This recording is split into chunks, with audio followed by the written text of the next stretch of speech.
ட்ரெண்டிங்கில் இருக்கிற as used by நெட்ஃப்ளிக்ஸில் தமிழ் ரிலீஸ் பண்ணியிருக்காங்க. இந்த சீரிஸ் எப்படி இருக்குது, அதனோட ஸ்டோரியை பற்றி பேசுவோம். யுன்சோ அப்புறம் ஹுய்சி இவங்க 2 பேர் தான் இந்த சீரிஸோட மெயின் கேரக்டர்ஸு. சின்ன வயசுலேருந்து 2 பேருமே நிறையா ஸ்ட்ரகிள்ஸை ஃபேஸ் பண்ணி தான் வளர்ந்துருப்பாங்க. பட் ஒருத்தர் மாற்றி ஒருத்தர் சப்போர்ட்டிவாக இருந்துப்பாங்க. சீரிஸுடைய அவுட்லைன் என்னதுன்னு கேட்டிங்கன்னா, அண்ட் பேசிக்காக டொமஸ்டிக் வயலன்ஸுக்கு அகேன்ஸ்டாக ஒரு மெசேஜை கன்வே பண்ணியிருக்காங்க.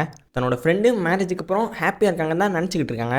அந்த ஹஸ்பண்ட் பார்த்தீங்கன்னா பயங்கரமாக டார்ச்சர் பண்ணுறான். இந்த ஹஸ்பண்ட் கேரக்டரை கொஞ்சம் விசித்திரமாக தான் காமிச்சிருப்பாங்க.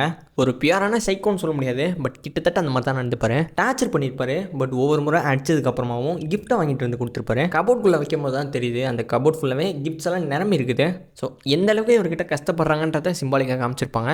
இப்படியே அவங்களோட லைஃப் போகும்போது தன்னோட ஃப்ரெண்டு எவ்வளோ கஷ்டப்படுறாங்கன்னு அவங்களுக்கு தெரிய வருது. அவங்களுடைய ஹஸ்பண்டை காலி பண்ணிடலான்னு 2 பேரும் சேர்ந்து முடிவு பண்ணுறாங்க. அந்த பிளானையுமே எக்ஸிக்யூட் பண்ணி அவரையுமே காலி பண்ணுறாங்க. அவங்களுடைய ஒய்ஃப் ஏற்கனவே நிறைய சார்ஜஸ்லாம் அப்ளை பண்ணியிருப்பாங்க. பட் அது எதுவுமே ஒர்க் ஆகிருக்காது. ஸோ வேறு வழி இல்லாமல் அவங்களுடைய ஹஸ்பண்டை கொண்டிருப்பாங்க.